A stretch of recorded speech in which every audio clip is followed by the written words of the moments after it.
So you want to get into anime and you don't know where to start. Or you consider yourself a very new fan and you want to expand your horizons. Well, we here at R&M want to help you. Each one of our members are putting out a curated list which we believe are perfect for newbies. This is R&M's Top 3 Anime for Newbies. To begin, let's check out yours truly's list.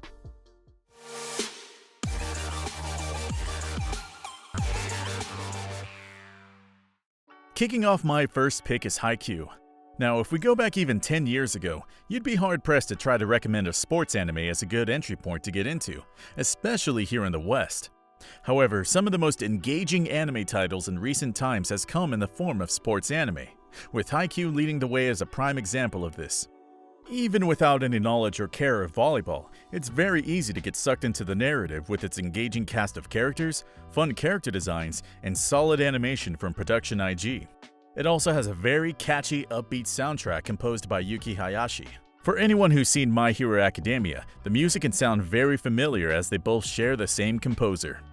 While the overall story doesn't revolutionize the format of a good sports drama, you get to spend so much time with the many personalities that make up the Karasuno High School volleyball team, such as our two main characters Shoyo Hinata and Tobio Kageyama. Now, Hinata is our leading underdog protagonist whose lack of height as a wing spiker is compensated by his intense passion for the game. Oh yeah, and he can jump really high too. Go figure. Kageyama, on the other hand, is the prodigy setter, with more of a subdued personality than Hinata, but whose temperament can also get the better of him at times. So together they must learn, and often struggle, to trust each other and work together along with the rest of their talented teammates to bring Karasuno back to its glory days. Haikyuu is currently an ongoing series with 4 seasons to show as of this recording, with the most recent season, To the Top, airing in 2020. You can find all 4 seasons streaming on Crunchyroll/Verve and various seasons on Netflix and Hulu. If you're looking for an even more light-hearted comedy that includes slice-of-life elements with the occasional ridiculous scenarios, there's plenty to choose from. However, I wanted to highlight a mid-2000s classic that can get overlooked these days, and that is Full Metal Panic from Ofu. Now, for context, this is actually the second season of the Full Metal Panic series, that of which is a blending of serious military mech plotlines with comedic high school hijinks sprinkled in sometimes. However, gone is the seriousness of the original, as Fumofu plays out more like a purely comedic spin-off. Also, if you're wondering why it's called Fumofu, it's because it's the Pokemon-esque catchphrase of the series' furry mascot Bontakun. The great thing about this season is that it serves perfectly on its own without any prior knowledge needed, aside from the basics. Sosuke Sagara is a young mercenary who is assigned to play the part of a high school student in order to protect Kaname Chidori, who is his blunt but savvy classmate that practically defines the definition of tsundere. And the reason she needs protection in the first place, well, that's not important here. At least in this series, it's something that's more fleshed out in the regular one.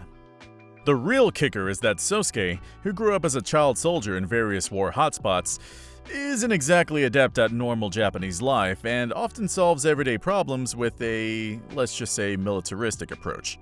These can range from blasting into a beach watermelon with a shotgun to detonating a shoe locker with plastic explosives, all because it was tampered with. This comes much to the frustration of Kaname, who often has to knock him upside the head to keep him in line. This series has very fluid visuals by the ever-loved Kyoto Animation that stands the test of time. Aside from the 4:3 aspect ratio, it looks like a series that could have been animated even just a few years ago. Overall, it's a short 12-episode season that's full of wacky shenanigans and even tender slice-of-life moments with hints of romantic tension between the two leads. Plus, if you like the character dynamics enough, I implore anyone to also check out the other seasons as well. It explores the characters and their relationships much deeper and gradually gets more serious without fully losing its comedic charm. Full Metal Panic from Mofu is available to stream on Funimation, Crunchyroll/Verve, and Hulu. And for my final pick, I absolutely had to go with the Shinichiro Watanabe classic, Cowboy Bebop. This is a series that was brought over to US television when Adult Swim was first launched in 2001, and was also the very first anime to have shown on their block. And because of its success, it eventually led Adult Swim to start its own anime action block on Saturdays, with many anime series following suit. If you haven't seen Cowboy Bebop, it's very possible you've likely heard of it, as just the name alone has been stated on so many people's top anime list of all time. For longtime fans of anime, it's almost too obvious of a pick, but in my defense, it's garnered its reputation for a reason. The setting is a sci-fi future where humanity has colonized most of the rocky planets and moons of the solar system, but at its core, it's a very adult story of 4 out-of-luck bounty hunters, each with storied pasts that they're forced to confront with throughout the series. The original crew consists of Spike Spiegel, an exiled former hitman of a crime syndicate, and Jet Black, a former ISSP officer. Together, they team up to explore space in search of bounties aboard Jet's spaceship, the Bebop. They are later joined by the alluring con artist Faye Valentine, an eccentric hacker girl named Edward, and a genetically engineered corgi named Ein. The series itself is very episodic in nature, with each episode usually consisting of its own self-contained narrative, but it's masterfully executed to feel like a mini cinematic experience. However, there is an overarching plot involving the syndicate Spike was a part of that's sprinkled in every once in a while and becomes the main focal point of the climax. And, depending on the episode, the genre inspirations blend between film noir, classic westerns, pulp fiction, and even 70s blaxploitation. The brilliant score by Yoko Kanno often reflects this by combining a unique blend of jazz, funk, blues, and even Western-inspired Americana not often heard in your typical anime, especially for its time. And don't even get me started with that OP.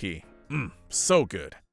Coming in as a total of a 26-episode series, it's an easy digest compared to anime with hundreds of episodes to watch. Even people who don't consider themselves anime fans have made an exception when it comes to Cowboy Bebop.